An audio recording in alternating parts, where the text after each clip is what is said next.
வணக்கம். திசைகளின் 10 மணி செய்திகள். பொது பல்கலைக்கழகங்களில் உள்ளூர் மாணவர்களுக்கு நியாயமான இட வாய்ப்பு வழங்கப்படுவது உறுதி செய்யப்பட வேண்டும். நாடாளுமன்றத்தில் கணபதி ராவ் வலியுறுத்து.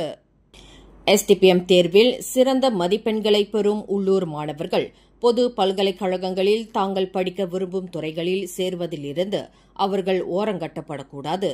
மாறாக அவர்களின் அடைவு நிலைக்கு ஏற்ப பட்டப்படிப்பிற்கான நியாயமான கல்வி வாய்ப்புகள் வழங்கப்படுவதை உயர்கல்வி அமைச்சு உறுதி செய்ய வேண்டும் என்று கில்லான் எம்பி வி கணபதி ராவ் நாடாளுமன்றத்தில் சிறப்பு அவையில் வலியுறுத்தியுள்ளார். தற்போது பொது பல்கலைக்கழகங்களில் மாணவர் சேர்ப்பு முறையில் கையாளப்படும் அணுகுமுறை மக்கள் மத்தியில் அச்சத்தை ஏற்படுத்துவதாக உள்ளது என்று அவர் குறிப்பிட்டார். பொது பல்கலைக்கழகங்களில் இடம் கேட்டு 1,09,866 மாணவர்கள் விண்ணப்பம் செய்தனர். யுபியு மூலமாக 78,883 மாணவர்களுக்கு மட்டுமே இடம் கிடைத்துள்ளது. எஸ்டிபிஎம் தேர்வில் சிறந்த அடைவு நிலையை பதிவு செய்து சிஜிபிஏ 4.00 புள்ளிகளை பெற்ற 1,255 மாணவர்கள் தாங்கள் விரும்பிய துறைகளில் இடம் கிடைப்பதில் தோல்வி கண்டுள்ளனர். இந்நிலையில் அனைத்து மாணவர்களுக்கும் குறிப்பாக எஸ்டிபிஎம் வாயிலாக கடுமையாக தங்கள் உழைப்பை வழங்கி சிறப்பு அடைவு நிலையை பெற்ற மாணவர்களுக்கு உண்மையிலேயே அவர்கள் பெற்ற தகுதி அடிப்படையில் நியாயமான இட வாய்ப்பு வழங்கப்படுவதை உறுதி செய்வதற்கு பொது பல்கலைக்கழகங்களில் மாணவர் சேர்ப்புக்கு தற்போது கையாளப்படும் அணுகுமுறை மறுபரிசீலனை செய்யப்பட வேண்டிய அவசியத்தை இந்த எச்சரிக்கை உணர்த்துகிறது என்று கணபதி ராவ் வலியுறுத்தினார்.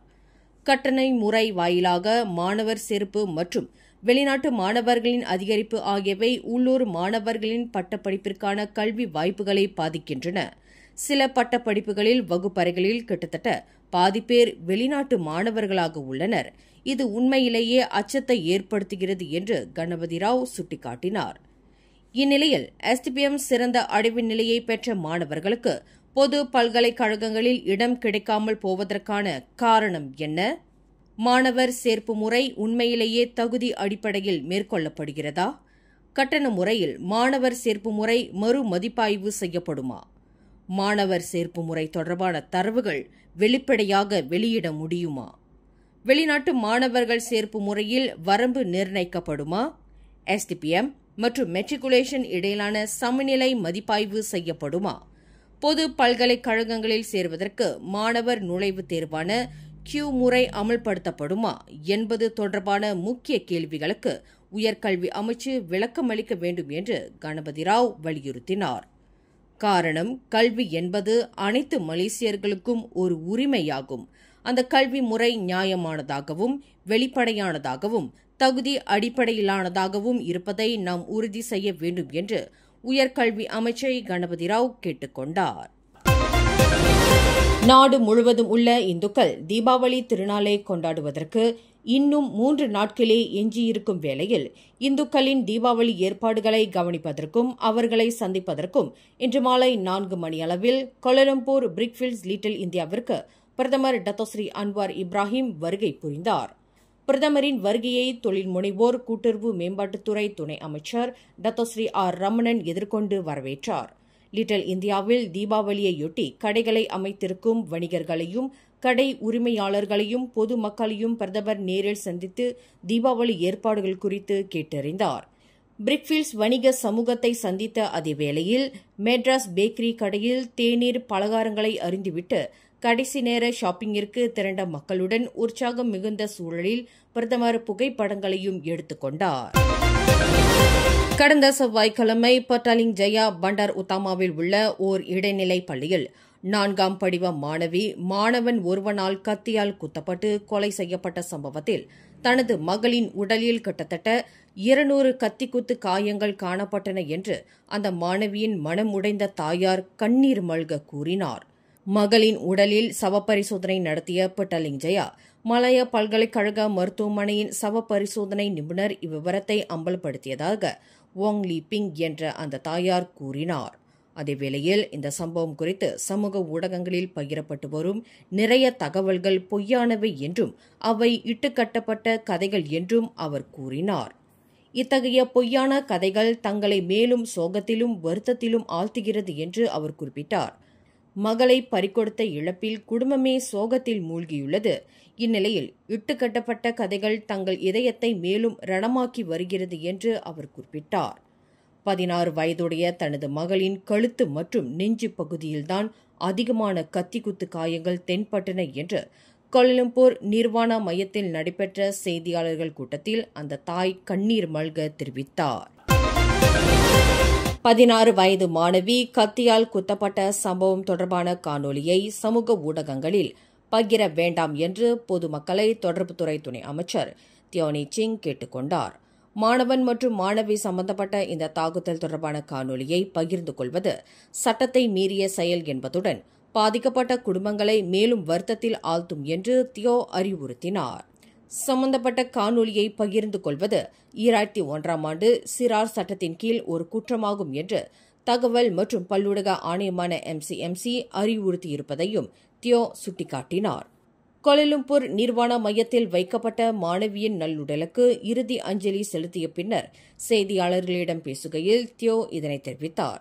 அதேவேளையில் உயிரிழந்த மாணவியின் குடும்பத்திற்கும் தியோ தமது ஆழ்ந்த இரங்கலை தெரிவித்துக் கொண்டார்.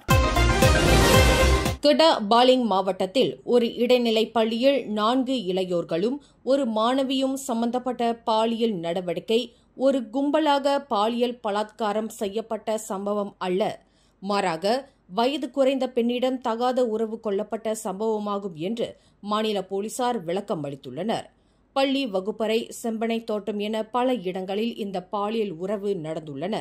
இது ஒரு கும்பலாக மேற்கொள்ளப்பட்ட பாலியல் நடவடிக்கை அல்ல, மாறாக சம்பந்தப்பட்ட மாணவியுடன் 4 இளையோர்கள் வெவ்வேறு தருணங்களில் உறவு கொண்டுள்ளனர் என்பது விசாரணையில் தெரியவந்துள்ளது என்று கிடா மாநில போலீஸ் தலைவர் டத்தோ அட்சில் அபுஷா தெரிவித்தார்.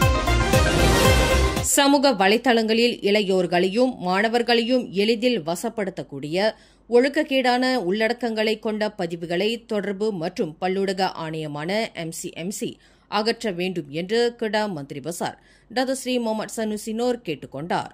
தற்போது இதுபோன்ற உள்ளடக்கங்கள் அதிகமான இளையோர்கள் வழி தவறி செல்வதற்கு வழிவகுக்கின்றன.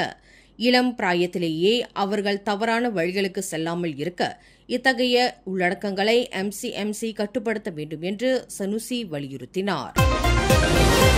வரும் அக்டோபர் 26ஆம் தேதி தொடங்கி 28ஆம் தேதி வரை நடைபெறவிருக்கும் 47வது ஆசியான் மாநாட்டை முன்னிட்டு கில்லான் பள்ளத்தாக்கில் 25 பிரதான சாலைகள் மூடப்படும் என்று அறிவிக்கப்பட்டுள்ளது.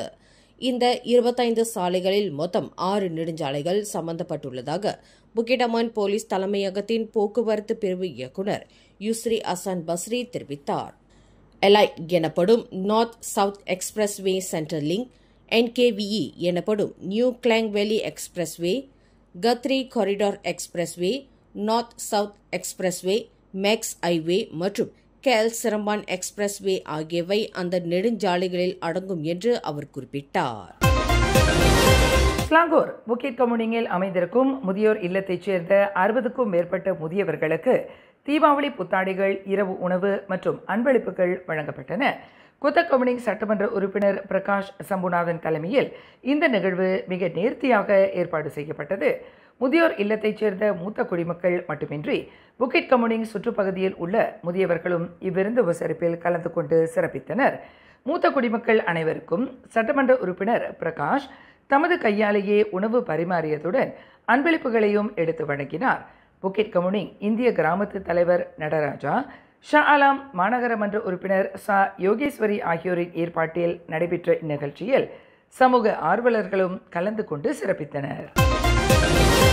கோலாலங்கட் தொலோ பங்லிமா காராங்கில் நேற்று வீசிய புயலில் வீடுகளின் கூரைகள் பறந்த நிலையில் கடுமையாக பாதிக்கப்பட்டுள்ள மக்களுக்கு உதவி திட்டங்கள் நாளை வெள்ளிக்கிழமை அறிவிக்கப்படும் என்று ஸ்லாங்கூர் மந்திரி பசார் டத்தோ அமீருடின் ஷாரி தெரிவித்தார். இது தொடர்பாக ஸ்லாங்கூர் மாநில ஆட்சிக்குழு கூட்டத்தில் நாளை விவாதிக்கப்படும் என்று அவர் குறிப்பிட்டார். அதேவேளையில் பள்ளிகளில் அதிகரித்து வரும் சளி, காய்ச்சல் தொற்று விவகாரம் குறித்தும் ஆட்சிக்குழு கூட்டத்தில் விவாதிக்கப்படும் என்று அவர் கூறினார். பள்ளி வளாகத்திற்குள் மாணவர் ஒருவரின் தாக்குதலுக்கு ஆளான மாணவி ஒருவர் கடும் காயங்களுக்கு ஆளானார். இந்த சம்பவம் இன்று காலையில் சபா சிபிதாங்கில் உள்ள ஒரு பள்ளியில் நிகழ்ந்தது. அந்த மாணவியை சம்பந்தப்பட்ட மாணவர் இடுப்பு பட்டையினால் சரமாரியாக தாக்கியதாக கூறப்படுகிறது. வெள்ளை நிற சீருடை ரத்தம் படிந்த நிலையில் அந்த மாணவி வாகனத்தில் ஏற்றப்பட்டு உடனடியாக மருத்துவமனைக்கு கொண்டு செல்லப்பட்டார். இச்சம்பவத்தை சிபிதாங் மாவட்ட போலீஸ் தலைவர் அவாங் அண்ணா ஸ்வாண்டா உறுதிப்படுத்தினார். வீட்டிற்கு அருகில் உள்ள ஆற்றுப் பகுதிக்கு செல்வதாக கூறி சென்ற மூதாட்டி ஒருவர் நேற்று முதல் காணவில்லை என்று புகார் செய்யப்பட்ட நிலையில் அவர் இன்று பிணமாக கண்டுபிடிக்கப்பட்டார். 83 வயது மரியம் சமாட் என்ற மூதாட்டியே மலாக்கா ஜாசின் கம்போங் தாசே சுங்காய் ரம்பாயில் இறந்து கிடந்ததாக போலீசார் தெரிவித்தனர்.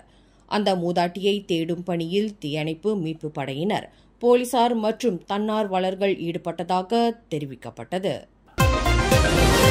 ஆடவரின் தாக்குதலுக்கு ஆளான பாதுகாவலர் ஒருவர் மருத்துவ சிகிச்சை முடிவடைந்து சில மணி நேரத்தில் மாரடைப்பினால் உயிரிழந்தார். இந்த தாக்குதல் சம்பவம் கடந்த திங்கட்கிழமை அதிகாலை 5 மணியளவில் கோலாலம்பூர் செந்துல் ஜலன் ஈப்போவில் உள்ள ஓர் ஆடம்பர அடுக்குமாடி வீடமைப்பு பகுதியின் பாதுகாவலர் சாவடியில் நிகழ்ந்தது. மற்ற கட்டட தொகுதிக்கு செல்ல உதவி கேட்டு வந்த வாடகைக்கு குடியிருக்கும் ஆடவருக்கு பணியின் காரணமாக உதவி செய்ய அந்த பாதுகாவலர் மறுத்துவிட்டார். இதனால் ஆத்திரமடைந்த அந்த நபர் பாதுகாவலரை கடுமையாக தாக்கியதாக செந்துல் மாவட்ட போலீஸ் தலைவர் ஏசிபி அஹமத் சுகார்னோ முகமது ஜஹாய் தெரிவித்தார். கோலாலம்பூர் பெரிய மருத்துவமனைக்கு சென்று சிகிச்சை பெற்ற பின்னர் வீடு திரும்பிய அந்த பாதுகாவலர் சில மணி நேரத்தில் உயிரிழந்ததாக அவர் குறிப்பிட்டார். இச்சம்பவம் தொடர்பில் 32 வயது ஆடவரை போலீசார் அன்றைய தினமே கைது செய்ததாக ஏசிபி அஹமத் சுகார்னோ விளக்கினார். 3 வயது சிறுமியை கொலை செய்ததாக மெக்கானிக் ஒருவர் சரவா கூச்சிங் மஜிஸ்ட்ரேட் நீதிமன்றத்தில் குற்றஞ்சாட்டப்பட்டார். 32 வயது முகமது ஷுக்ரி ராயன் என்ற அந்த மெக்கானிக் மஜிஸ்ட்ரேட் நூர் ஷக்கியா நஸ்வா முன்னிலையில் நிறுத்தப்பட்டு குற்றச்சாட்டு வாசிக்கப்பட்டது. கடந்த அக்டோபர் 7ஆம் தேதி இரவு 7:45 மணியளவில் கூச்செங் ஜலான் சுல்தான் கம்போங் ரம்பாங்கி என்ற இடத்தில் உள்ள ஒரு வீட்டில் அந்த மெக்கானிக் இக்குற்றத்தை புரிந்ததாக நீதிமன்றத்தில் தெரிவிக்கப்பட்டது. குற்றவாளி என்று நிரூபிக்கப்பட்டால் மரண தண்டனை அல்லது கூடியபட்சம் 40 ஆண்டு சிறை மற்றும் பிறம்படி தண்டனை விதிக்க வகை செய்யும் குற்றவியல் சட்டம் 302 பிரிவின் கீழ் அந்த நபர் குற்றச்சாட்டை எதிர்நோக்கியுள்ளார். இவ்வழக்கு உயர் நீதிமன்றத்திற்கு மாற்றப்படுவதால் அந்த மெக்கானிக்கிடம் எந்தவொரு வாக்குமூலமும் பதிவு செய்யப்படவில்லை. மேலும் செய்திகளை தெரிந்து கொள்ள கீழே இருக்கும் பெல் பட்டனை அழுத்துங்கள்.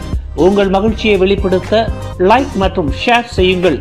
தொடர்ந்து திசைகளோடு இணைந்திருக்க சப்ஸ்கிரைப் செய்யுங்கள்.